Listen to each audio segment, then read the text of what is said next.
que el Estado ecuatoriano debe cumplir.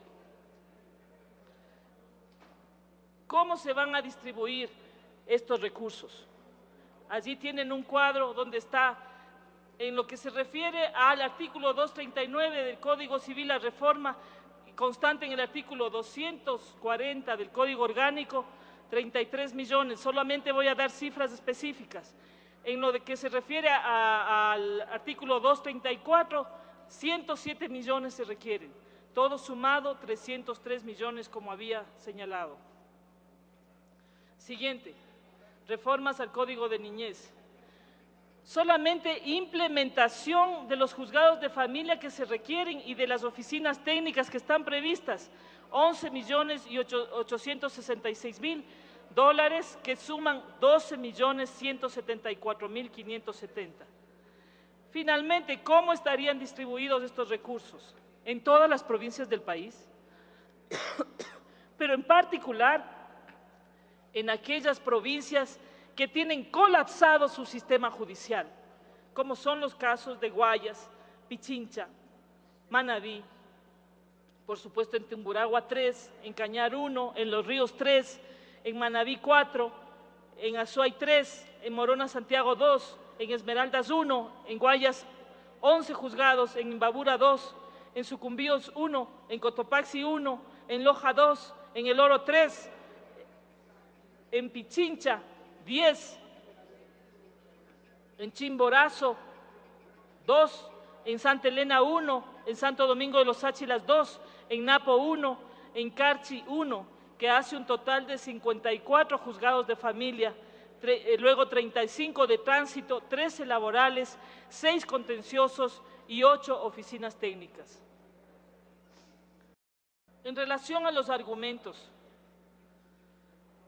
habíamos dicho que una de las fuentes podría ser el recorte de la amortización de la deuda, en particular la deuda pública, que son perfectamente viables, puesto que la deuda pública se puede renegociar en función del sistema de administración de justicia ecuatoriano, que para todos es uno de los elementos esenciales del mantenimiento del sistema democrático.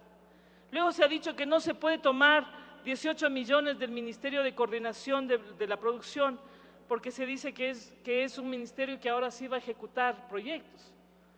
Ahí realmente nos preocupa la argumentación, puesto que este es un ministerio de coordinación, para eso se creó, no es un ministerio de ejecución de políticas. Y finalmente, la reducción del grupo de gastos de bienes y servicios de consumo de todo el servicio público, 12 millones. Allí lo que estamos es hablando de un monto absolutamente manejable de 12 millones de dólares. Adicionalmente, queridos compañeros, lo que yo quiero mostrar con estos datos, y por eso les he traído a su consideración, es que hay una política perversa, y no quiero pensar que sea de la ministra, porque ella puede haber sido mal informada, de funcionarios de nivel medio, que impiden la entrega de los recursos que el presupuesto general establece y que luego acusan de incumplimiento y de incapacidad administrativa para ejecutarlos. Por esa razón, la Comisión de Régimen Económico, de la que soy parte, ha planteado la absoluta e imprescindible necesidad de que se estructure una oficina técnica de seguimiento a la ejecución presupuestaria mes a mes, semana a semana, con entrega de informes semestrales periódicos para el informe de la Asamblea Nacional. Porque no es posible que se consagren recursos que son absolutamente indispensables y que luego no se entreguen esos recursos y encima se miente y se engañe diciendo que no ha habido capacidad para ejecutar esos recursos.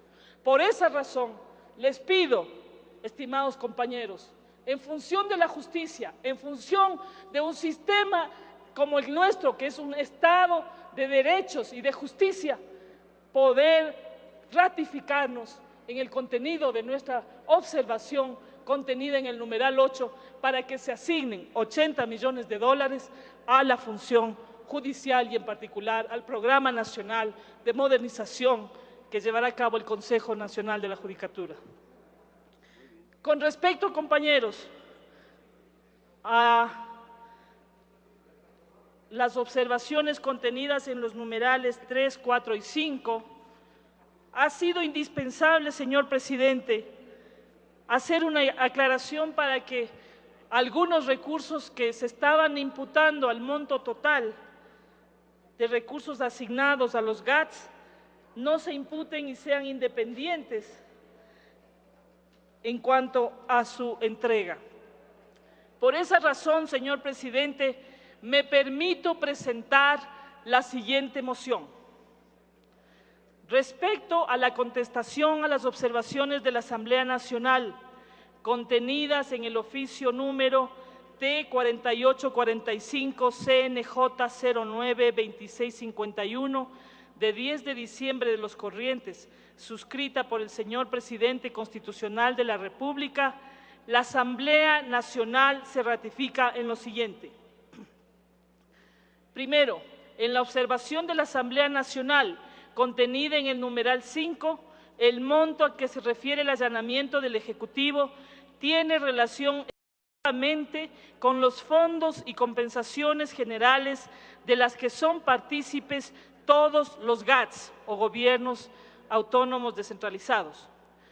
Los fondos contenidos en las leyes especiales a favor de gobiernos locales específicos son distintos y se mantienen vigentes. Por consiguiente, se dispone que la señora ministra de Finanzas ejecute y cumpla el pago de dichos fondos especiales sin imputarlos a los fondos y compensaciones generales de las que son partícipes todos los GATS. Segundo, en relación a la observación contenida en el numeral 8, la Asamblea Nacional se ratifica en su observación de redistribuir el monto de 80 millones de dólares al sectorial jurisdiccional y que se dirigirá a financiar el Programa Nacional de Modernización del Sistema de Administración de Justicia, que deberá ser presentado por el Consejo de la Judicatura y dentro de este para el pago de nuevos jueces previstos en el Código Orgánico de la Función Judicial y para financiar la mejora y modernización de los juzgados de familia, niñez y adolescencia.